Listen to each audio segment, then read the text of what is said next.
Hey, thank you so much. All right, Miahuen. Hello, everyone. I'm Taria Smith. I'm Kauia. I'm from Torres Martinez, and I'm the editor of News for Native California Magazine and the director of Heyday Books, or sorry, the Heyday Books Berkeley Roundhouse program. Today, thank you all for joining us for our third program of News from Native California's Sheltering Inspiration Speaker Series. And I wanted to start by asking you all to join me and all of us at Heyday in acknowledging that the region that we now call California sits within the traditional homelands of more than 100 federally recognized and more than 50 federally recognized tribal nations. We respect and honor past, present, and future generations of tribal people across the state and their continued connection to the beautiful land that we are privileged to be on, and we give respect to all these First Peoples. Today, I'm super excited because we have one of the most delightful people on earth with us today, Kenny Ramos. Kenny is an amazing individual for those of you who know him, and he's a talented performing artist, and I can't wait for him to talk about all the exciting things that he's been up to lately. And I just want to you can take some time to introduce yourself, Kenny, and we'll start with your super cool presentation. Okay, great. Thank you, Taria. It's great to be here, and it's great to see you. You too. Yeah. Hakamenuea, Inyach Kenny Ramos, Wichihi, Inyanuwe Wichihi, Benegas, Napum Welch, Kreshkamak, Verona Indian Reservation, Kupai. Hello, everyone. Good morning. Greetings. May the fire in your heart burn. That's what our welcome means. My name is Kenny Ramos. I'm Kumeyaay from the Brona Band of Mission Indians, Kumeyaay Nation. And I grew up on the Brona Indian Reservation. My family names are Benegas and Welch. And and that's how I'm Kumeyaay. And I'm very delighted to be here this morning and just to share a little bit about my work as a theater artist. I work on plays that center, well, yes, my passion is working on plays that center American Indian, Indigenous experiences and perspectives and challenge like the settler colonial realities of American society. I think that kind of sums up kind of what I love to do in theater, basically tell stories from our perspective that then are able to educate the dominant culture about who we are and about the truth and about the history of this land, but then also heal and empower our own people who lack so much visibility in the dominant culture and in the media and in all kinds of different avenues. So that's what I do. Okay, sorry. Oh, good. Do I keep on going? Oh, no. Yeah, let's get started. I'll share my screen here and we can get started with... Because the slides will help guide me. Yes. Okay, let's get here into present mode. Give me a couple seconds. And while we're waiting, I'm very excited to be here. I'm just still talking to you all out there. And also I'm zooming in from my own traditional homelands, from unceded Kumeyaay territory, right off my reservation where I grew up. I grew up on the Brona Reservation. I'm right here in Lakeside right now. So for any of you aware of that, hello. if you know where Lakeside is, wave to me when I'm running around town, just doing my runs. Anyway, yes. So this is who I am. You can go to the next slide. I'll just this was just me.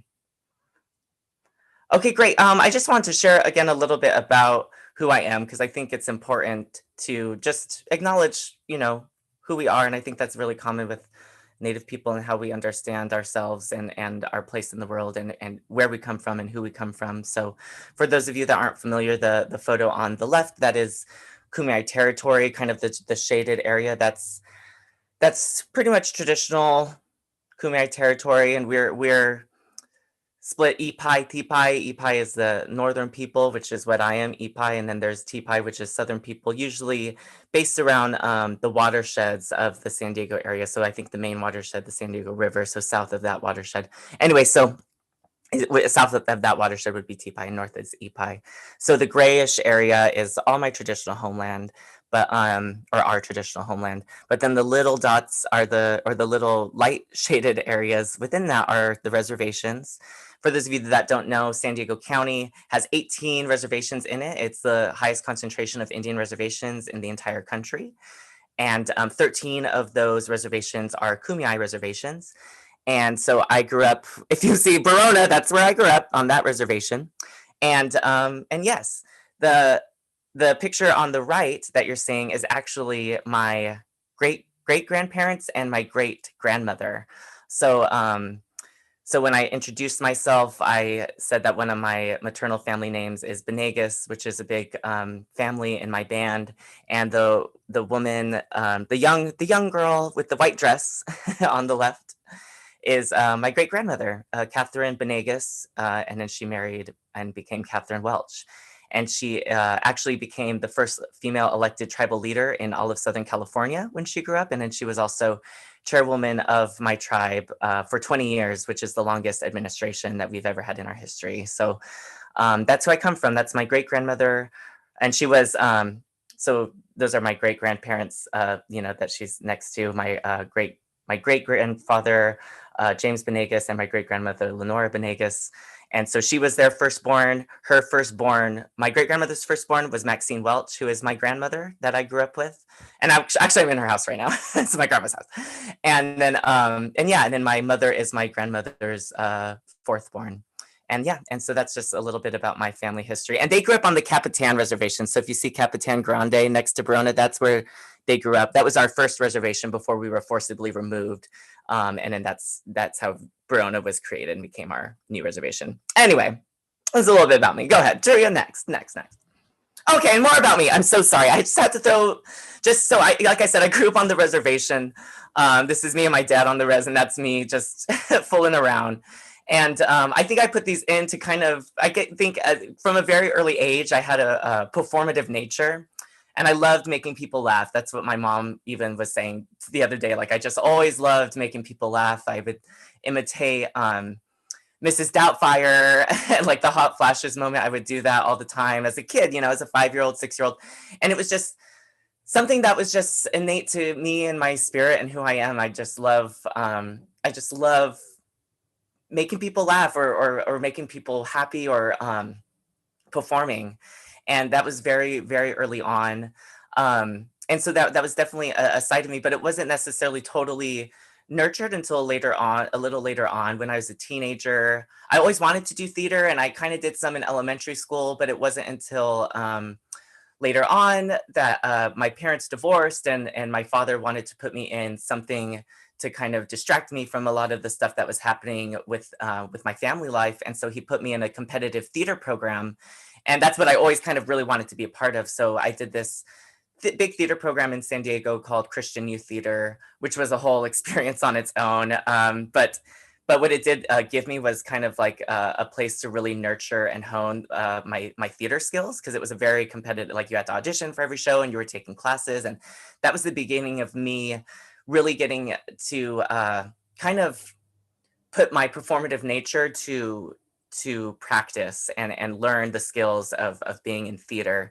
But it also came with its own challenges. Those were also kind of my first, early experiences of racism in the American theater and anti-indigeneity.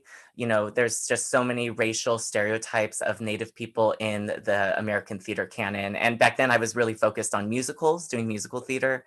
And I did musicals that had racist stereotypes of Native American people. So things like Peter Pan or Annie Get Your Gun, or I even did a version of Pocahontas. And I learned as a teenager that, when I were to speak out against any of those things as an actual Native person, it wasn't really accepted by the people I was working with. Of course, I was a young person, so with my peers, but then also with the directors and people like that. And it was just very clear to me that if I were to do theater, then I was just going to have to kind of hide my nativeness to an extent because it just didn't seem like a safe place.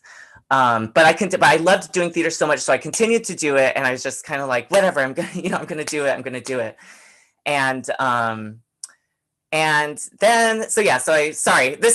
get to a point, I swear. Well, anyway, so those were my experiences. I just loved the art form so much.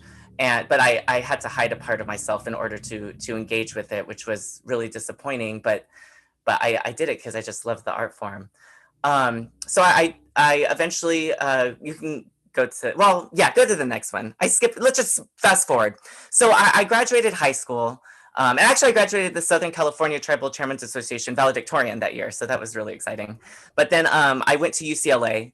And I was an undeclared student at UCLA, fresh out of high school. And by that point, I'd already done some professional theater work, but it was on the regional level and all musicals. And again, I was very like, some people knew I was Native, but I was very kind of aware that people weren't really, uh, you know, they didn't have a really deep understanding of Native people. Like they were, there's a lot of ignorance that pervades the dominant culture on American Indian experience.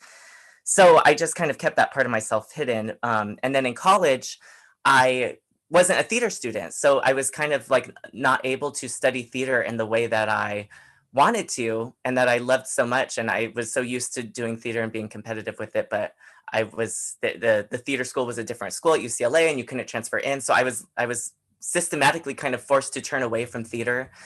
And I had a kind of rough journey at the start of UCLA, just like trying to, as a first generation, trying to find my grounding.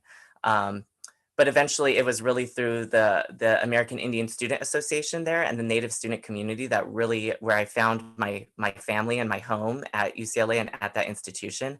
And my focus totally turned from theater to everything like Native American Indian, like, so, just American Indian activism, essentially. UCLA has this rich history of American Indian activism rooted in the occupation of Alcatraz. And that's how a lot of our Native programs at UCLA came to be. They were founded by people involved with that occupation. And so I felt like I was part of this, rich history of activism, but advocating for things like student access and student retention. And my shift totally turned. And it was a journey because I knew that a driving force for me from an early age and going into college was always wanting to serve my community. But then I also had this love for theater, and I didn't really see how, because theater in the Western worldview and in the worldview that I was kind of experiencing theater through a colonial worldview was very commercial, and it was very like individual focused or about me, which didn't always kind of align up with what my values were. Because I was always, like I said, I liked making other people laugh. It wasn't necessarily about me. It was about like what I could do, what we could do for other people through performance. Even though I didn't really understand that early on, that's kind of what was driving me to do it. And so I did want to serve my community, but I didn't think that those things could be connected, like serving my community through theater. And so I started serving my community in all these other ways through student leadership. And then when I graduated college, which is what you're seeing right here, I graduated, I was in American Indian Studies, and this is my mom and my great aunt blanketing me. I started working in the Los Angeles urban Native community with first a sexual health nonprofit, and then I transitioned over to working back at UCLA, managing the American Indian Retention Program there for a couple of years, and just really wanting to serve my community and give back. But I guess why I'm sharing this is during this was like a 6-year period of my life where I stopped doing theater altogether, which was unfathomable for me when I was a teenager because I loved theater so much. And back then it was like, oh, I'm always going to be doing theater. Like I'm always going to do it. Even though my parents were like, are you like, it's a hard thing to think about doing theater because it's perceived as something that's so unattainable and in terms of like, who has success about it. And most of the actors in the country, are unemployed most of the time. So for my parents, it didn't really, I think out of concern for my own safety in terms of being able to provide for myself later on, they weren't necessarily totally encouraging me of wanting to do theater. They're like, the typical, like, be a doctor, be a lawyer. But anyway, I had, got to college and I wasn't doing theater. So I just ended up really pouring myself into Native community advocacy and activism. And that kind of became my passion. And yeah, you can go to the next one. I think that covers it. So I basically had 6 years of life where I wasn't doing theater at all. And I was totally immersed in community and learning even more deeply about my own identity and my own history and my own family's history and my tribe's history and, all the things that come with like American Indian studies. And that really, was feeding me. And I hadn't done theater in so long, and I happened to be at a community meeting in Los Angeles, and there was a playwright there named Larissa Fasthorse, who she's Sichangu Lakota, and she was there with a company called Cornerstone Theater Company, and they were there with an idea. They shared at this community meeting. It was the American Indian Community Council, and she shared that they were writing a play with and about the Native community of Los Angeles. And they're looking for people to come to these story circles that they were having, because this theater company, Cornerstone, they have this process where they, they kind of get to know community through story circles. And through those story circles, a playwright then writes a play based on those stories. And then a play is then eventually produced with that script that is derived from these community stories. And so this all sounded just super exciting to me, because I was like, what? Like, I had this passion and love for theater that I had hidden at this point for 6 years. And then I had this love for like my community, but I had never had the opportunity for those things to intersect. And I had no idea that was even possible for those things to intersect. Because like I said, all the Native representation in the American theater that I had known about was all racist. And so for me, that just like, it awoke something in like my heart. Like I remember sitting in that meeting, I can think about it like so vividly, just thinking like, oh my gosh, like a play about Native people. Anyway, so I got involved. That was 2014. I went to a story circle, that story circle that they were reaching out for. I went to that story circle, and then and it was such an interesting experience. We did these activities talking about our experiences and our homes. I remember drawing a map of my reservation, like on this paper, because that was the activity we were kind of facilitated through. And then I was so hyped about the potential of this project. I ended up connecting Cornerstone with other community organizations in LA to help the development of this piece. So I connected them to UCLA and our American Indian Studies Center, and we had similar events there on campus, story circles, and then early readings of early versions of the script. And then I also connected them back to my old workplace, Red Circle Project, and we did story circles there. Red Circle Project serves specifically gay, two-spirit men and transgender individuals, or they served. They don't, the Red Circle Project doesn't exist anymore, but that's a whole nother story.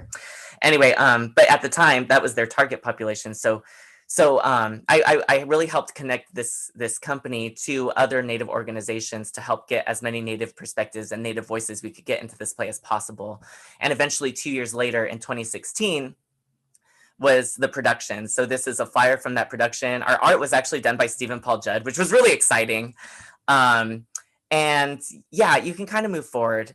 And what was exciting about this play was this was my first play where I mean, there's so many things exciting about Urban Res, but it was my first play where I played a contemporary depiction of a Native person. And it was a truthful depiction based on real stories. And I played this Native artist who was then detained by that government man that's dressed like Uncle Sam because I was selling art. However, the tribe I was coming from, my tribe was not federally recognized. So it started this whole kind of storyline about recognition. And then the government person kind of gives my character a loophole, like in a 24-hour window to try and get the tribe recognized, which is obviously an impossible feat. If you know anything about tribal recognition, it's like a 25 to 30 year plus process.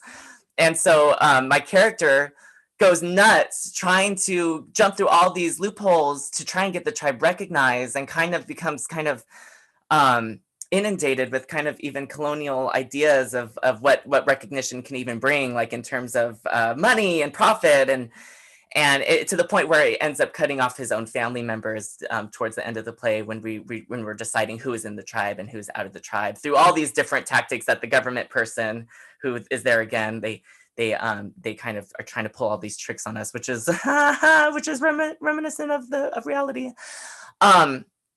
Anyway, but what was also interesting and amazing about this play was the way it was presented. It wasn't a linear play where you sat down and watched a play. It was an immersive theatrical experience, and it happened simultaneous. And so what that means, I think, is like audience would come and they would be in the play with us. Actors were all around you, and we were performing outside. It was actually just, there were so many, like we were performing outside on land, right? And one of our first performance venue, you could see the skyline of downtown Los Angeles in the background, which had this kind of looming like colonial force kind of presence. And then also the metro would go by like every 15 minutes. So it really brought this like, and that's what this play was about, right? It was about indigeneity and Native experiences in this huge city, in this huge Western metropolis. So those like, And another thing that kind of brought that side out of the play was again the structure, and that there was multiple scenes happening simultaneously, and the audience kind of had this maybe chaotic or disorienting experience where they're like, what's happening, and like, what do I do? And they would follow different people, and they had the opportunity to choose what stories they could watch and what characters they could follow. And I think a lot of that experience, it was intentional on the playwright's part, because it was meant to represent how it feels for Native people when there's these colonial outside forces on top of us, and trying to like operate normally when we in some instances can't. And so that's, I think, what was really exciting was how the play structure even like reflected our experiences, and that you're kind of surprising a non-Native audience with that. I think one of these is a video, and it gives a little bit of an idea of what can this video, is this a video? Can it play? If it can't play, we can talk, but. I am trying to find, oh gosh, I'm like, Next, will it play? It's okay. We don't play it. Yeah. Let me see. It won't play. I'm just. Okay, no worries. No worries. Okay. It's all good. It's all good. I talk. Anyway, I'm already taking too much time, and I'm trying to think of everything I can cover with urban res. And here, the other thing. So this is where urban res. Yeah, we'll keep it here for a second. What urban res really taught me, and again, it was like my first time experiencing contemporary theater that really like uplifted truthful Native experiences. But it also, for me, was the first experience of theater as service, like theater, what theater's impact is, and the potential of theater when we really, when it's not about making money, and it's not about like entertaining. I mean, yeah, entertainment may be an aspect of it, but it's really actually focused on serving community. And that's what was also just, it was a huge paradigm shift for me. And for me, it was a clicking moment, because like I said before, like I really had this drive to serve my community, but I also had this love for theater. And I didn't maybe even fully understand the art form. And I don't even know if I fully understand the art form now, but I didn't understand that those things could intersect. And that's what urban res taught me, was that very much those things can intersect. And actually, it's not just that they can intersect, they should intersect. That I think that the purpose of theater is to serve community. And in different cultures, when you look, there is presence of theater. And I would argue, well, obviously, if you look at ancient Greece, not to be Eurocentric, but like ancient Greece, where democracy, whatever they say, there was also theater, right? Like they had theater, and there is a reason for that. And I think if we look back to a lot of our tribal nations and our cultures and our ways of doing things, there is theater. The ways that we tell stories, the ways that we pass down information to younger generations through stories, through songs, through dances. There's a theatrical aspect to a lot of that. Even some of our ceremonies have some theatricality to it. So it was really also opening my mind of even like that theater isn't just what we like sitting down and watching a play at a proscenium on Broadway. Like it's not just that. It's like it's so many other things. But at its essence, it's storytelling, and Native people know how to tell stories. Like that's what we do, and that's across tribal nations, like across indigenous communities. Like that is a fabric that really unites us, is our the importance of stories to us, and the importance of how we tell stories, how we've continued to tell stories to pass on our culture, but also to survive, like even contemporary stories that we know about our families and what our families have gone through to survive even the recent, policies like boarding schools and relocation and all those things. Like, those stories make us who we are, and we pass those stories down to feel connected.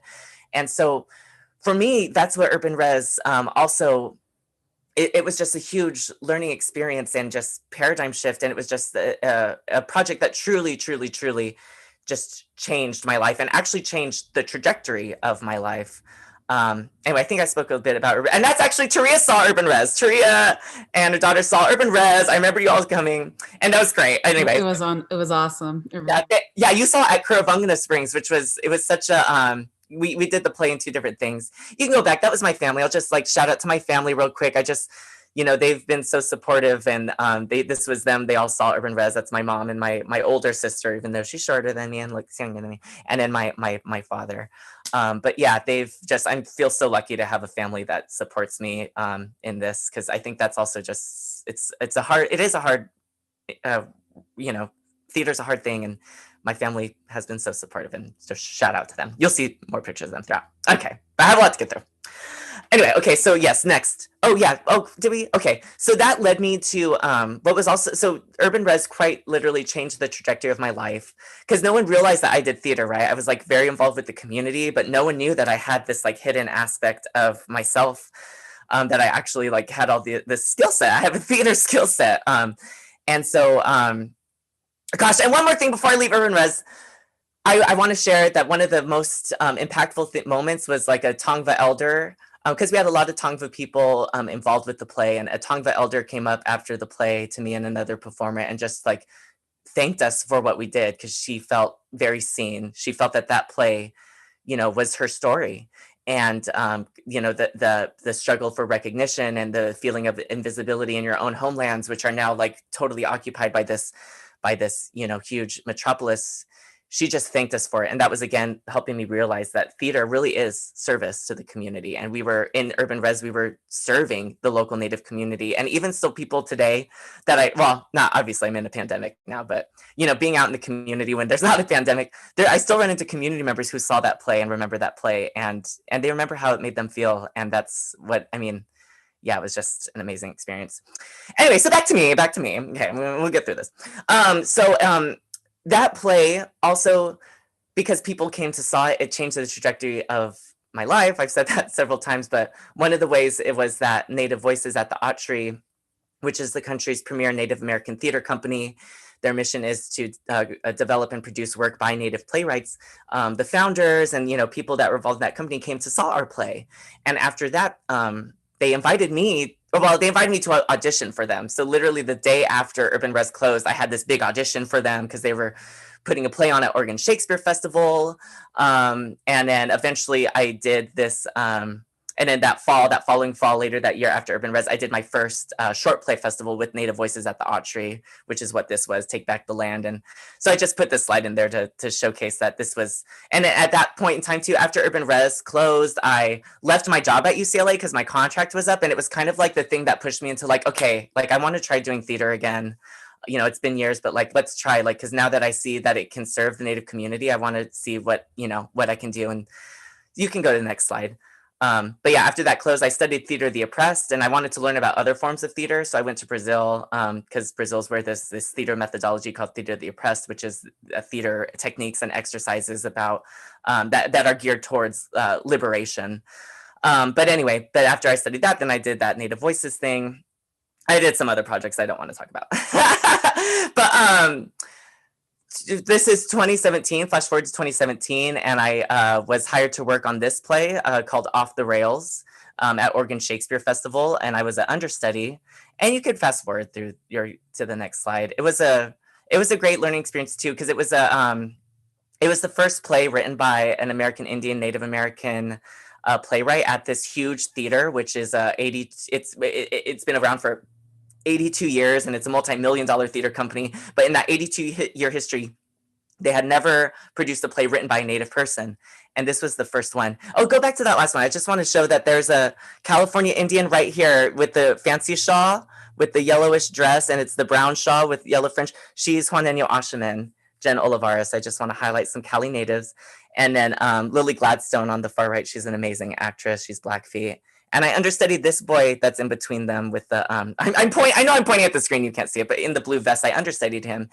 And what was super exciting was, if you go to the next slide, I got to actually go on, which was totally like, you know, I didn't know if I was going to go on or not. They needed to understudy. I had auditioned for it once before. And actually when I auditioned for it, it was my first time doing a Shakespeare monologue. Because even though I did theater, I did all musical theater. So I like growing up, my skill set was very much musical theater. I wasn't into doing monologues. I was into like singing a 16 bar or 32 bar cut and then dancing around. And I would like, you know, I did Cats regionally and 42nd Street regionally. Like I was a very good dancer. I could tap dance. And I was taking dance, but I wasn't really into like straight plays. And so Urban Res kind of like started putting me on the path of doing more straight plays as opposed to musicals, although I still do musicals. I'm down to do musicals. Anyway, I'm sorry. I know I have so much to get through, but I just love theater so much. And oh gosh. Anyway, we'll get through it. so actually the day after Urban Res closed, I auditioned for this production, and it was my first time ever doing a Shakespeare monologue, literally. And so who would have thought, like, a little over a year later, I would actually be like working on it, and first as an understudy, which is a very cool experience because you're getting paid to just kind of like be there on call just in case, and you're watching the show and having an amazing experience at this huge theater company. But like, what are the chances that I actually got to go on? And that because that wasn't guaranteed, and so it was just such an amazing moment. And in that moment, it was even like, because you had to know your track, and like you just had to like, but I've never done it before. So I literally, like, my one time performing that show was the one time it was like the first time I even went through the whole show. Like, you know, it was just, anyway, so this is me in costume. That's me with Lily on stage that a friend actor took from the VOM in the audience. But what was also exciting, you can move to the next one, was that my mom also happened to be in town visiting me.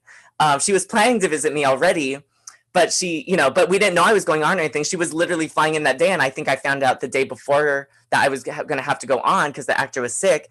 And so my mom flew, like, she literally, her plane was landing as I was like getting ready to go on. And she took the shuttle in from Medford to Ashland, and they sat her in the front row. And so I got to share that theater experience with my mom, which was super just exciting. So this is us in front of that's a poster of Off the Rails.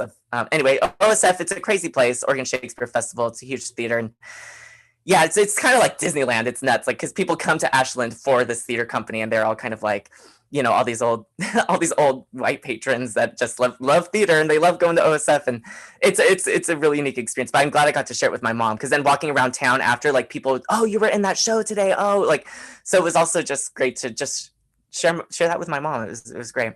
Anyway, so that was a one play, and that was about boarding schools. It was an adaptation of Shakespeare's Measure for Measure, but set in 1880s Nebraska, written by Randy Reinholz, who's from the Choctaw Nation. Now that my next play, that led to me doing, because at this point I was kind of involved in the ensemble at Native Voices at the Autry, the Native Theater Company. And I hate my hair in this picture. I wish we braided it down, but they were like, wear it down. And then the costumer tried to brush it. I'm like, don't brush it. And then it just got, but we love it. We love curly hair. We love curly hair. I love curly hair. Tree has curly hair. We're curly hair. Yeah. My whole family has curly hair.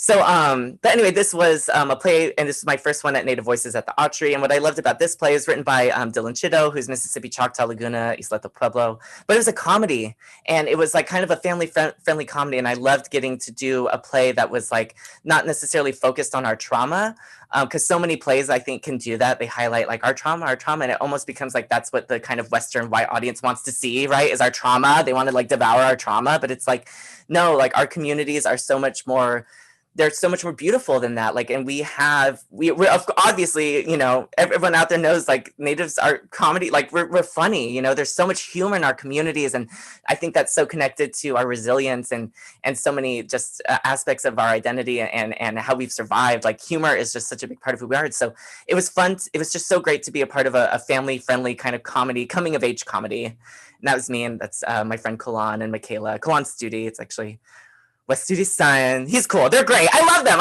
This was just great. Kalan is a good friend of mine, Michaela, we had a great time playing these Pueblo youth, and we were Pueblo youth seniors in high school getting ready to go to college, and just kind of like a lot of teen drama. I'm dating the girl that he and my best friend, played by the other boy, has a crush on that girl. So, you know, just a lot of that. But yeah, so that was this. I just want to talk a little bit about Bingo Hall. But here we go. But what was super exciting for me about Bingo Hall was the fact that, so when I moved back home to the res after 2016, I moved back home because it was just time. My time in LA had ended, and it was just time to be back home, you know? So, but one of the things I did after moving home, I was taking language class at the tribal college, and then I was also taking language class on my res, and I was just hanging out. I was on unemployment, you know, so I didn't have didn't have much to do. You know, got to get that full employment when you can get it, right? So you know, I just finished my job, and I was in this transition of life, and one of the things that really brought me back to who I am and my community was the Circle of Elders. My mom, you know, is part of the Circle of Elders on my res, and I just started kind of going there with her on Tuesdays and Thursdays to volunteer because they would play chair volleyball, and chair volleyball was really popular before the pandemic. And there'd be like senior chair volleyball tournaments. I mean, Taria knows. I seen you at a tournament. I forget which one, maybe in Avi. But yeah, my mom was part of it too. Yeah. It's like, it's like your elders, like it's just fun to spend time with elders. And for me, like volunteering at the Circle of Elders and being part of the chair volleyball team, and I travel with them and help them out. And it was just really, it was a good kind of way to reconnect with who I am in my community after living in Los Angeles for 8 years and kind of reground myself. But what was so special for me during Bingo Hall was that the Circle of Elders decided to charter a bus and go up to and spend a weekend in Los Angeles and then see my play that weekend. So this is us at Native Voices. That's the Bingo Hall poster. Native Voices, we perform our plays at a small theater at the Autry Museum in Los Angeles. But yeah, this was just like, this is a group of my elders and my mom, my aunties, cousins, uncle. And yeah, it was just, I just, again, just the support from my community, I just love. And yeah, anyway, this was a huge highlight to have, so many people from my reservation sitting in the audience that day. I think it was probably historical even for Native Voices at the Autry, because I'm not sure how many like reservation-based Indians get to like make a trek and go see a play there. So yeah, so just threw that picture in. And again, I think why I'm throwing that in is because one of the things I love about theater, I think, is the ways that we can connect to community. And one of the things that really drives me in my practice is like community engagement. Okay, let's go. Oh guys, so many plays to get through. I'm so sorry. Okay, this was a play that I did called Return to Niobrara, written by Mary Catherine Nagel from the Cherokee Nation of Oklahoma. Her work is incredible. She does this really fantastic thing where all her plays deal with the past and present, and the characters jump between playing past characters and present characters. And this highlights how, and she's also, Mary Catherine is also a lawyer. She's a big time lawyer. And she's like worked on the McGrick case and things around VAWA and missing murdered Indigenous women, like in Washington, DC. She's like a very accomplished lawyer. And then she's also a very accomplished playwright. And all her plays deal kind of with policy to some extent. And her plays, because they deal with the past and present, they show how contemporary Native experiences and oppression is rooted in the United States history and policy. And so this play, you can just kind of keep going, you can go through, was based on, oh gosh, well, yes. What was cool about this play for me as an actor was I was part of the development from the get-go. So Mary Catherine had seen me in a short play festival that I mentioned earlier at that with Native Voices. She was a judge for that. She saw me. She wanted me to do this play with her. So like later, like the following year, she invited me to the first workshop, which was here. And eventually what was really cool was we workshopped this play at the Kennedy Center in Washington, DC, which is this picture on the right. And then eventually you can go to the next one. We did the full production. Oh, this is also just backstage at the Kennedy Center. We were at the Kennedy Center. Okay, it was crazy. Like, cool. Like, come on. Like, who gets to do that? And that's Mary Catherine on the end. Anyway, yeah.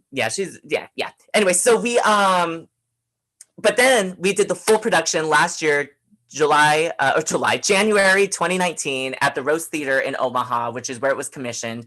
The play was about Chief Standing Bear, who sued he sued this United States general and essentially the United States. And because of him, this Chief Standing Bear on the right, because of his court case, American Indians legally became persons under the law. And this was in 1879, I want to say, was his court case.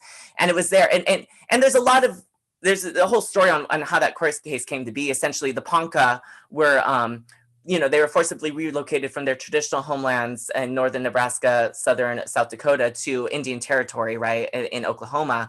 And on that journey, Chief Standing Bear lost his daughter, Prairie Flower. She died. And then once they made it to Indian territory, his son, Bear Shield, died. And Bear Shield's like dying wish was to be buried in their homelands on the banks of the Niobrara River. And so Chief Standing Bear and some of his followers, they left Indian territory, which was illegal at the time, with the body of his dead son to take it back to their homelands. But because they left the reservation without permission, they were arrested in Omaha. And so that's why, right? And then Chief Standing Bear decided to sue General Crook on rights of habeas corpus, basically saying why am I being arrested? Like, am I not basically to highlight the ways in which American Indians weren't considered human or weren't even being treated human at the time. So He sued the United States. He ended up winning the case. He has this fabulous quote about like, you know, if I prick my hand, it'll bleed. If you prick your hand, it'll bleed. And the blood that will flow from both of our hands is red. Like we are both human. The same God made us. Like, why should I not be treated in the same way as other humans according to your legal system? So anyway, so it was this court case that led to American Indians being considered human. And so that was the play that was about. It was about that, but also, like I said, her plays deal with past and present. So I played Bear Shield in the past, and then in the present, I played a young Ponca boy, a fictional descendant of Chief Standing Bear, who gets in a fight at school and then is forced to, the principal wants me to cut my hair because it's actually been against school policy, but they were letting it slide. But now that it's caused this major altercation, I should cut my hair. And then because I have a concussion from the fight, I end up, and because, you know, other things, maybe cultural things, I end up having these visions of the past. And so that's how we journey to the past. And I see what Chief Standing Bear went through, and I end up deciding to sue the principal in the same way Chief Standing Bear sued General Crook in the United States. And just like Chief Standing Bear won his case, I win my case at the end of the play, arguing for my cultural rights, cultural freedom. And I don't have to cut my hair. So that's kind of like how this play paralleled the past and the present. And this is a picture of the whole cast, and you can see the historical figures that were depicted in the play. And yeah, and what was so great about doing this in Omaha was literally like a block down the way was the Omaha courthouse where Chief Standing Bear's court case took place. So it was like very much, you know, centered in this idea of place. Sorry, you can go ahead, go through. Oh my gosh, I know I put so many. Okay. Oh my gosh, we're going to get through it. We're going to get through it. Okay, so I also got a fellowship last year. I'm the first Native American to get the Theater Communications Group Fox Foundation Fellowship for a resident actor, which was an amazing, I can't believe I got it. And I, you know, have my fellowship award, but what was also amazing is they gave me the fellowship that I got also comes with an additional like optional extra amount of money if you have any student loans to pay off. And so I got that amount too. And that paid off the rest of my student loans that I had from UCLA. So I got this amazing fellowship. Thank you, TCG and the Fox Foundation. But I got that fellowship in partnership with Cornerstone Theater Company, which is where I did Urban Res. And it was to continue the work that we started with Urban Res. So Cornerstone, Larissa, there you see her name again, Larissa Fasthorse, and Michael John Garces. So that was the original team of Urban Res. And now Urban Res kind of grew to us doing, because Urban Res was so successful, we kind of, you know, had got the opportunity to do kind of have that experience again, but with the different tribal communities. So after a couple of years of engagement, we did the second iteration, which is called Native Nation, with the tribal communities in and around Phoenix, the urban Native community of Phoenix, but also the O'odham communities that surround. This is a picture of the cast. As you can see, it's like huge. Like we have like almost 50 people, Native people. And I think, I don't know if I really, you know, highlighted what we do in Cornerstone, but when we put on our plays with Cornerstone, so like I said, they're developed with community, but eventually when we do the full production, it's with community actors, like people from, we want people from the community to be in this play. So that's how I was in Urban Res, was I was just a community actor. And we may have 2 or 3 professional actors sprinkled in the mix, but the majority of the cast is our community, people from the community, oftentimes first-time performers, or maybe people that have never even seen or experienced theater before in their life. So that's, again, what I love is, like that in Cornerstone and say our work with Urban Res was we had people just from the community telling our stories. And that's what we did again with Native Nation. We had people from the community telling our stories that were gathered from that place over a 2-year period. And then it was the same type of idea as Urban Res in terms of the immersive kind of decolonial aspect and simultaneous aspect, but it was on a much larger scale.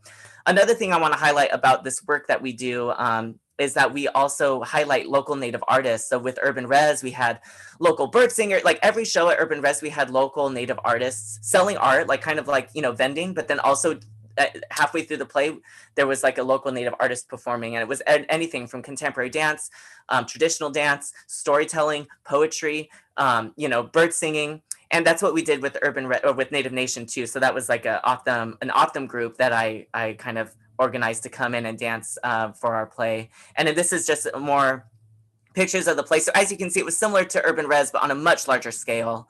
And yeah, we just had, and we had a lot of stuff going on. This was a little part of the play that was about identity. We also always kind of like all these tickets, the way that this play was divided, as opposed to Urban Res, where it was just kind of like you could do whatever you want. This play, you were given one of these tickets and you were divided into a group, and you would kind of move with the group throughout the thing. So like you would either start in the east and then go south and then west, or you would start in the, and so we kind of had a little more structure to it, but you would kind of follow different stories. Kind of hard to explain, but also what I love that we do with Cornerstone is we always kind of try to work with local artists. So all these tickets, all the designs on them were done by local Native artists. And we also, basically we had these big booths that were about different issues that Native Americans face. And this was the northern booth that focused on missing and murdered Indigenous women.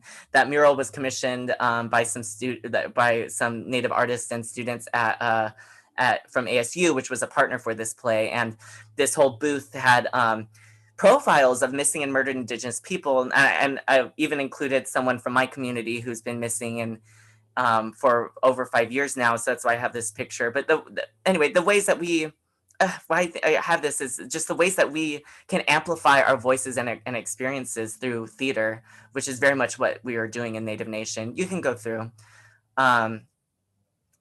This is just another piece of the performance. I played this character. I love that I played this character where I'm like with other Native youth, and we kind of there's an issue of a friend of ours trying to commit suicide, and then tied to them being trans and not being accepted in ceremony, trying to present as they are, and we go on this whole kind of journey, my little group of like trying to organize around it, but then we start kind of infighting on what to organize because there's so many things to organize around. And anyway, that's kind of what my character was. But this is just us dancing. Like we ended the play with a dance that the Autumn taught us. That's some Autumn boys on stage who are in the play who are singing a song. And yeah, we got what I love that we did with both Urban Res and Native Nation was we ended the play with the dance, but also with the dance trying to get the audience to join in too. So Native and non-Native people to try and end in a good way. And I love the ways in which like and this is again, just like my family and support system coming out, even all the way to Arizona to like come and support. There's some like Native scholars in here, and my family, and some Native professors, and just like coming in from California and other places in Arizona to see me. And I think I just love just highlighting just community, and I love just my community and to come and watch and learn things. It's my family again. They came to see the second iteration. What's exciting about this too is like, so now this is like a trilogy of plays that we're working on. So Urban Res was the first, Native Nation was the second, and we're currently working on the third iteration, which is currently called the Lakota, Nakota, Dakota project. And it's going to be a similar play, but it's going to be done in the prairie, in the plains of North and South Dakota, and in partnership with Lakota, Nakota, Dakota communities. And what's exciting is that to see how these plays like Urban Res explored the Native experience in a completely urban context. Native Nation explored it in kind of a dual context, because Phoenix is a huge urban area, but also we also performed at Salt River. We did a weekend of performances at Salt River and a weekend of performances at Phoenix Indian School, which there's a lot to unpack there in terms of, and it was intentional choices. And so it was an exploration of like Native experience in like a dual urban and rural experience. And then our next iteration, Lakota, Dakota, Nakota project, is going to explore Native experience in a completely rural context. Like we don't know how we're going to get electricity on the prairie. You know what I mean? Being out there just doing a play. But we're excited about that. Of course, the pandemic pushed that back. I just have these just to, again, sharing community support. Like 2 of my elders even made a trip out from San Diego to come and see this play. So that's them. That's Aunt Toddy and Aunt Topo up there. And this is the playwright Larissa Fasthorse, who is just a big mentor of me. And she recently won a MacArthur Genius Award, which is an amazing feat, and just incredible for her work in the theater. And I just am so grateful to continue to work with her and for the way that she's touched my life through her work, and to continue working with her. We can go through. Oh gosh, and see, I just threw this one in because then also what I like to highlight is like, in between these plays that I'm working on, I'm back home and I'm back in my community. This was us last year. It was like our walk against domestic violence with the Valico program on the La Jolla Res, which my cousin is the director of the Valico program. And this is me and some of my, my mom's there, my auntie, some of my cousins, and, just us. It's just like, because I really think being involved and active in my community informs the work that I do in theater. Like, I don't think that I would be able to be as successful in the theater if I wasn't as grounded and connected to my community as I am, or as I try to be, as I hope to be. So it's like, I just think there's just connection between being involved in community and engaged in community and being in theater, for me at least. But so yeah, this just made its way. Woo, okay, so we'll get through. Last year I did my first Shakespeare play. It was The Midsummer Night's Dream. This poster is actually designed by a Dakota person, and it was directed by this amazing Native woman named Madeline Sayet. She's from the Mohegan Nation. Last year I felt like it was just like an amazing year for me because I did these 3 plays, like the play with Mary Catherine, Richard Nibera, my second play with Larissa, and then this play with Madeline Sayet, and my first Shakespeare play, but directed by a Native woman. So I felt very like excited and comfortable to work with her. And it was my first time working with her. And she's just, yes, her approach to theater is also very collaborative. And yeah, so it was like, oh my gosh, like the triple star. And I played Puck in A Midsummer Night's Dream, which was totally fun. We're out here in Vermilion, South Dakota. This was at the South Dakota Shakespeare Festival. And because they had a Native director, they want to have Native actors in it. So they had actors from all over, Native people from even as far as Alaska. And we had some Tlingit people, we had Lakota people, we had myself, little California Indian Kumeyaay out there, some Kiowa people in this play. And it was just really great to see, for me, to see Native people doing Shakespeare, because we don't necessarily see that all the time, but I just like to highlight, like, we can do that too. Like, we have our own ways of telling stories, and we can bring our cultural knowledge and traditions into the American theater to uplift the art form, but we can also do Shakespeare, and we can also have our own take on Shakespeare. And maybe our take is a little more interesting because it's informed by our cultural experiences and our lived experiences as Native people. So it's not your just regular run-of-the-mill, Shakespeare performance. Anyway, so I just threw that in there. Oh gosh, okay, we're getting there. So this is one of my favorite plays. So last year was an amazing year. I got that fellowship. I also got this other First Peoples Fund fellowship that supported my work. But and I guess I should also share, when I'm out there doing plays in different areas, I also try to connect with the local community and try to have like theater workshops with local Native youth. So I did like some Upward Bound theater workshops in South Dakota with Lakota youth, and I did a workshop with some Native kids at the Accelerated Learning Academy at Salt River when I was out there doing, and I did some theater presentations with them. So again, just like the idea of community engagement when I'm out doing theater, I think it's just natural to who we are. I think as Native people, we want to know, whose lands we're on, and, how can we contribute, as a guest and as a visitor. And so that informs my theater practice as well. So Devilfish, this was just this amazing. I had no idea, like, I knew 2019 was going to have the first 2 plays, and it just kept getting better and better, because then I did my first Shakespeare, and then I did this play, which was in Alaska, written by Tlingit Dena'ina playwright Vera Starbard. And this play, it's just this epic prehistoric play about a devilfish, which is this huge octopus, and it's based on one of her clan stories growing up about a huge devilfish destroying an entire village. And there being one survivor from the village. And she really loved that story, and she wrote a whole novel about that story. And then she ended up adapting her novel for a play, really. And the one survivor is this girl in the blue, Antainatu, played by Erin Tripp, who's also Tlingit. And she ends up, kind of being the one survivor from her village, and then kind of carrying on her village's story. Gosh, there's so much going on in this play that I want to talk about. This play was also kind of This play was also a kind of an anthropological thesis for Vera in terms of how some of the cultural practices of the Tlingit came to be, in terms of Tlingits have the eagle moiety and the raven moiety, and eagles and ravens, they marry each other. So that's like your clan, right? Your eagle, and then you have a secondary, well, I don't know all the structure. I'm not Tlingit, but anyway, this play depicted the first Tlingit wedding, the first union between an eagle person and a raven person. And so that's what this is depicting right here. And again, we have local art, even from local artists that was used, like the design of the raven and eagle on the marriage blanket was done by Crystal Whirl, who's from Trickster Company, a local Tlingit artist. And we even did a wedding, like after this moment in the play, we danced out into the audience, and we gave every audience member a gift. Every audience member that saw Devilfish, like at the end of Act 1, received a gift. Like, it was like we were doing an actual Tlingit wedding in this play. And I think that's what I love about this play, was that it was just so deeply rooted in Tlingit culture and identity. And that's me on the side, because if you want to know the story, some of the stories, like when my character comes in, we're the eagle men, and we've come in from somewhere else, and the raven women have already been there. And then when the main woman, Antenitu, is in her seclusion hut after she's had her first period, I stumble across her and we get to know each other through, like, we talk through a hole in the hut, and then we kind of have a thing going on, but then she ends up marrying my older brother and I get really sad. Anyway, this is a dance, like, oh gosh, and the play was told, we had Tlingit dance leaders come in and choreograph for our play. So a third of the play was told through Tlingit music and dance, which was just super exciting. And again, just like this is a play that's just uses Tlingit culture to tell the story. And this is, again, these are like, they're not like theater choreographers, they're Tlingit choreographers, but they brought their expertise in Tlingit culture and dance into the theater, and we put that into our, like, that was like one of the driving forces of our show.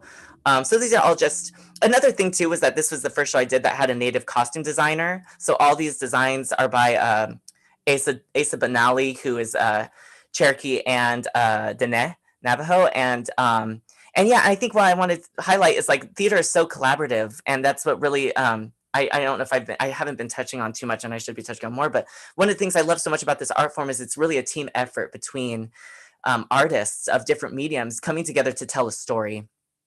These are some things that were designed for the play. This is a mask that represented the devilfish. So, and this was like a actual Tlingit mask that was carved for this play. It's just an amazing, priceless, beautiful piece of art. And then Vera's father did this. We gave out, the gifts that we gave out for the wedding were like little baggies with candy and stickers and different things, different items. And one of the things was this devilfish sticker that Vera's dad designed.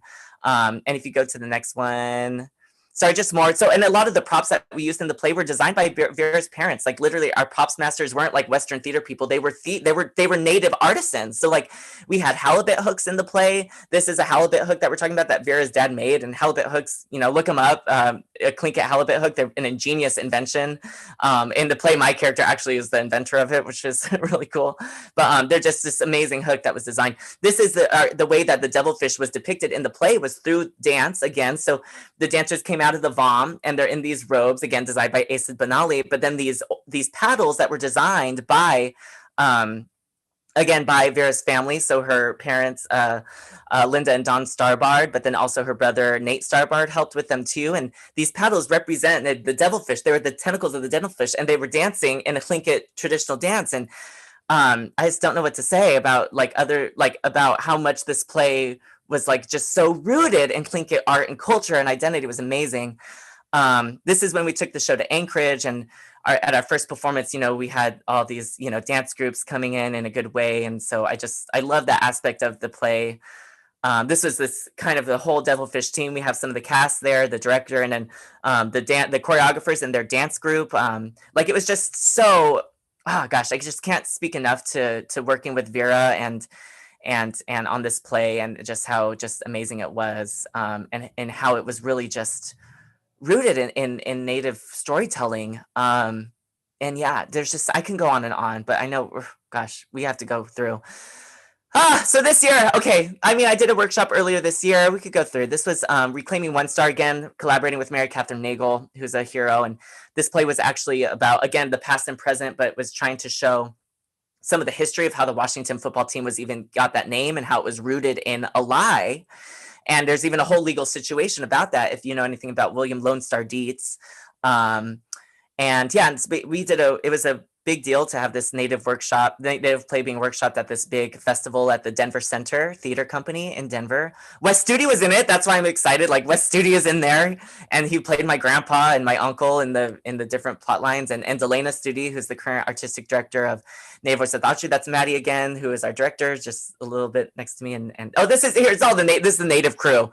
So me and Mary Catherine, I'm next to. That's the playwright. Maddie Sayet, who's the director, who her approach to theater is also this very collaborative. I love native theater artists we're upending what theater is supposed to be. And she's a director that I think is doing that in terms of, like, she's very collaborative, and we're telling a story together as opposed to she's the director. And so Mary Catherine Nagel, Maddie Sayet, Delana Studi, Natalie Standing Cloud, and Wes Studi. We were kind of the native people of that that worked on that project earlier this year, and it was a great time. Denver Center is a big theater company, and then who would have known a couple of months later that the Washington football team would be changing their name, which is kind of what this whole play was getting at. You can go next.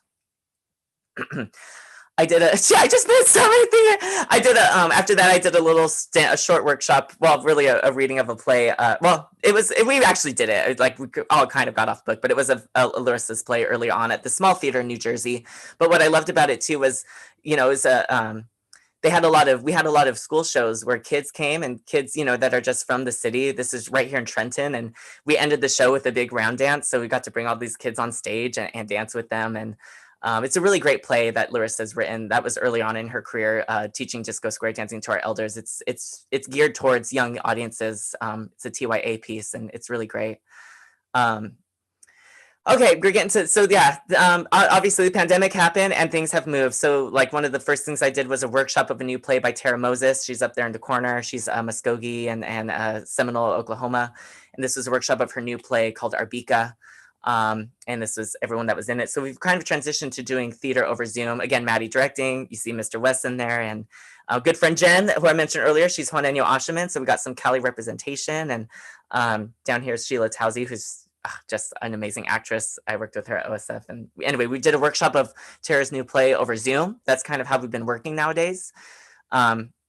This was through the American Indian Community House. I've done some readings over Zoom that were presented on Facebook. They're also still available on YouTube if you want to watch. American Indian Community House was doing readings of Native theater pieces every Thursday, and they're all on their YouTube channel, so you can go check that out. The first one I did with them was Fine Bird's Diary, which was written by Maddie's mom, Melissa Tantaquidgeon Zobel, and then directed by Maddie herself. So I did that. You can go to the next one. I did another one with the American Indian Community House, which is this one, The Last Holdouts. Yeah, and Claude was actually in Native Nation with me, and he's from the Gila River. I guess we share this because there's just so much. I love the cross connections between community and the ways that now during the pandemic we've come together to support each other in terms of like opportunities to work on plays, even digitally, has been a lot for me through like the Native network that I'm a part of. But yeah, those are just everyone that worked on that one. I did this random project with the Choctaw playwright called This, Perhaps the World Ends Here, and it was a wild ride. I don't have any images from it, but it was like kind of a post-apocalyptic thing, and we did it over Zoom, and it was crazy. It was kind of pushing the boundaries of I think what we're trying to do, what we are able to do in theater during the pandemic. You can go through. I know I have so many. I recently co-curated a festival for the Ford called Tovangar Today. I co-curated with Kelly Caballero and Jessica Calderon, who are both Tongva. And yeah, if it's online, if you want to check that out. We highlight Cali Native artists and artists in Tovangar, which is Los Angeles. Last week I did my fifth short play festival with Native Voices at the Autry, which was presented online, and that'll be up this coming weekend if you want to check that out. This was the play I was in, which was written by Claude again, who was I just mentioned, Claude Jackson, and we were metalheads, like we were a Native metal band, but we were like angry about people like wearing headdresses and stuff in the audience of our show, and that was kind of the short play. And this is the Native voice. This was all like most of us, like this is how we're doing theater these days. This was like Native Voices, our short play festival. We presented 9 different plays. The audience favorite was this play right here, written by Camaray Davalos, who's from Pechanga. I stage managed this play, and again, there's Jen in the top corner, another California Indian, just wanting to highlight Cali natives out there doing this work and collaborating. So this is a play I'm currently in right now. So as part of my fellowship, I've joined the Cornerstone Theater Company Ensemble. So now I'm not just doing work that's with them, with Cornerstone, with tribal communities, but this is my first play that I'm performing in that was developed in partnership with the Highland Park community in Los Angeles. So it just opened last night. It's free. Check out Cornerstone Theater Company. Google Cornerstone Theater Company, Highland Park is here, or just Cornerstone Theater Company, you'll see it.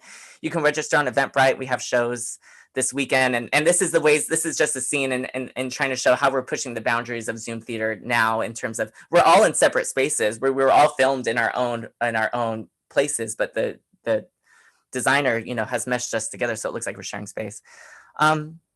This is a reading I'm doing tonight, actually, in a little bit, Native Pride and Prejudice, again with Vera Starbard. It's amazing adaptation of Pride and Prejudice set with Alaskan Natives.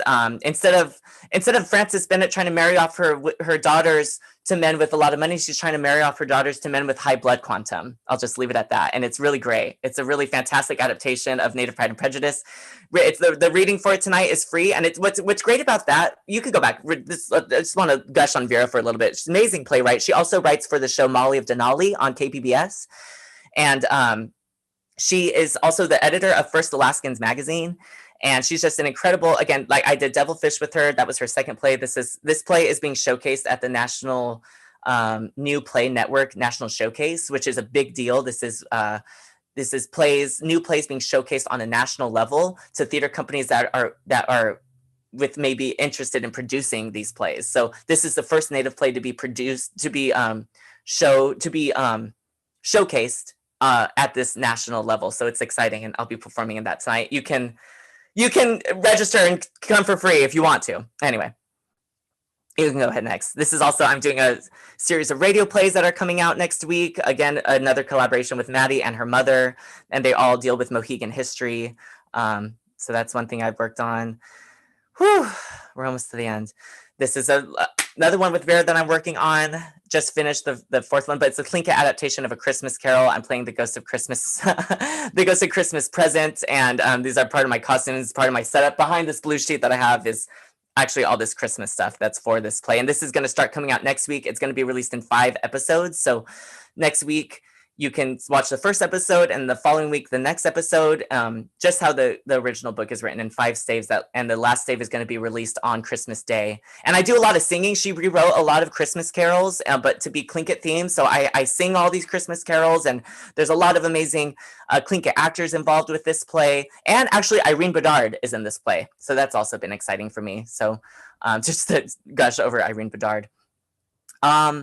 And yeah, and then the last thing I'm working on is an audiobook that I will be recording later this month, but and that's the audiobook. So buy the book and buy the audiobook. Oh gosh, I'm so sorry. I know. I'm so sorry. We just went through just the whole story of my life. No, of course not. Don't be sorry. This is all very, very exciting. It's so cool to see you out there living the dream, doing really, really cool, exciting things with your life, and traveling all over and getting to meet Native people from all over tribal nations and internationally a little bit. I mean, if you were at Theater of the Press, this is so cool. I'm so excited for you. Like, Thank you. The whole, gosh, what an engaging share that you've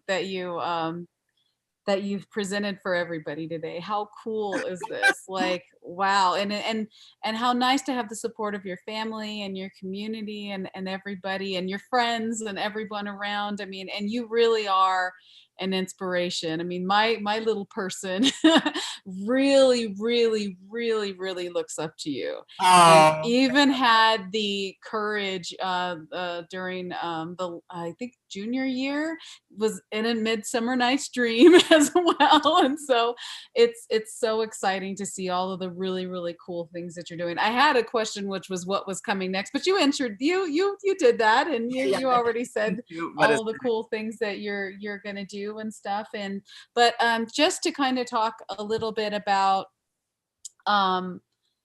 some of the things that are going on in your community right now. I also understand that you are involved in a little bit of activism with things that are going on with the border. Can you talk a little bit about that and about what's going on there and how people can get involved and help if they want to? Oh yeah. Oh my gosh. Yes. Well, yeah, as I'm sure people are aware, desecration of Kumeyaay territory to build a border wall, that started back in July, and my cousin Cynthia Parada from La Posta was one of the first people to, ring the alarm and start trying to get people involved. And so, yeah, I mean, there's so much, because it's at the beginning there was people trying to proceed to, build this thing without the right protocols being followed, just in terms of permits and also just in terms of monitors and things of that nature that were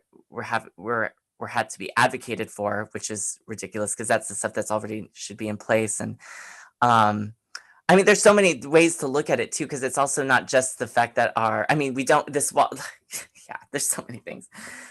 To me, it comes back down to just sovereignty over our homelands, and us being able to protect our land. And there are areas where the wall is being built where there remains ancestors have been identified, and so construction should halt. There's also a sacred mountain for us, Kuchama, which is in line of the border wall too, which is also in danger of being desecrated essentially. So it's like a fight to protect our lands. It's a fight to assert our sovereignty over our lands. And it's kind of complicated with some of the stuff going on, because there's we kind of have a multifaceted approach of people advocating. We've had a land back camp that was headed up by a Kumeyaay relative from Viejas, and then of course Cynthia has been managing Warriors of Awareness Topics, which is the group to follow, and also Shield. There it is. Shield is the nonprofit that she started. So you can always go to Warriors Awareness Topics on Facebook, and that's where you get the best information directly from like Cynthia and her crew and the people that have been out there every day. They live out there, like in La Posta and Campo. They're like the closest bands to that area, but it really is a Kumeyaay issue for all of us, because I think we're all most likely descendants in terms of how our nation operates and the things we have in place. I've been getting involved with the Kumeyaay Cultural Repatriation Committee, and that's kind of been my new avenue of trying to be involved, because it's hard to go out there every day. And then once theater started picking up, it's like, oh gosh, well, gotta work. But yeah, it's an issue in so many ways. Just a wall, this imaginary this wall to lift up this imaginary border that exists on our home. But I don't think the wall will stop us from connecting with each other in terms of the Baja Kumeyaay and Kumeyaay on this side. Like, this border has existed, and we've continued to be in kinship, and have gone, like a lot of our cultural bearers here have gone down to learn things from that side. So, regardless, there's nothing that can be done to sever those ties and those connections. So, but yeah, that's a lot. I would say I just like to push it all to Cynthia, because Cynthia's the one that's doing the work. You know what I mean? So I'm like, follow Cynthia Prada, follow Shield, Warriors Awareness Topics. Those are the places to go. You can donate to Shield, and then also, Kumeyaay Defense Against the Land on Instagram. That was the land back camp, and they also were working together to eventually to have a multifaceted approach. Thank you. Thank you for sharing that. I do appreciate it. We do our best in the magazine to try to cover all of these issues that are going on in California, but it's trying, because there's so many communities and so many tribal nations, that to have someone speak from those communities directly to what's going on and what people can do to get involved to help out, I think is important. And all the work that you're doing is important. and it's always just so exciting. It's just so exciting to hear about everything that you're doing and everything, and all of the work that you're doing to make sure that there's tribal representation and accurate representation. Gosh, just to see the evolution of of you being a very, very, very young person getting into theater, and what the potential and what the opportunities are now. It's just really, really cool to see that journey. So thank you. And I think that's what I want to just highlight, like for any like Native people out there, it's just like theater is a viable thing for us. And it's not just acting. If you don't want to act, like I think there's so much talent in our communities, obviously, in the ways that we see dancers in our communities, or artisans, people making things with their hands, people building things, like all those things happen in theater. Like, theater is not just like, people think they go to the play and they just see the actors, but like it's this collaboration between a set designer and a costume designer, and there's a stage manager and a lighting designer, and there's so many things going on. And I think there's really, like, our people and our young people have those skills. Like when I talk about Asa, like, he's a costume designer now, but that came from an interest in fashion, and really came from an interest in weaving, in Navajo rug weaving that his grandmother did, right? And so now it's like that's how that's manifesting for him. and the way that Devilfish had traditional dance and traditional Tlingit items in the play, like that's the kind of theater that I get excited about, and I think is really the future of American theater, and really certainly of Native theater. But I think we can really we can really like change and revolutionize the American theater by bringing our own cultural knowledge and arts to the forefront. But I just want to encourage like all those Native youth out there that are, you know, that maybe are interested in something like that. There is a pathway here for you, and I want more, you know, Native. I dream about doing a production that is fully Native in terms of like everything from the sound designer, the lighting designer, the stage manager, the director, like everyone on it is Native, you know, and I really am hopeful for that day. And so I just want to encourage like our young people that it's possible. And even if you live in a place where it doesn't feel possible, it like, you know, just it is. And there's people out there that are waiting for you. Like, you know, we want you to join us and tell our stories. Thank you so much, Kenny. I'll end on that because that was just perfect. But thank you, Kenny, for joining us. Thank you, everyone who's watching. And if anyone's interested in any of the other things that are going on, visit us at newsfromnativecalifornia.com, and, you know, subscribe to the magazine. Kenny was on the cover some years ago, so. Yes, I mean, yeah. Sometimes I forget about what a big deal it is to be on the cover of a magazine, you know, but I'm so happy to do this work. But yeah, take good care, everyone. Be safe. And thank you all for joining us for our Shelter and Inspiration Theory series number 3. Thank you so much. Thank you, everyone.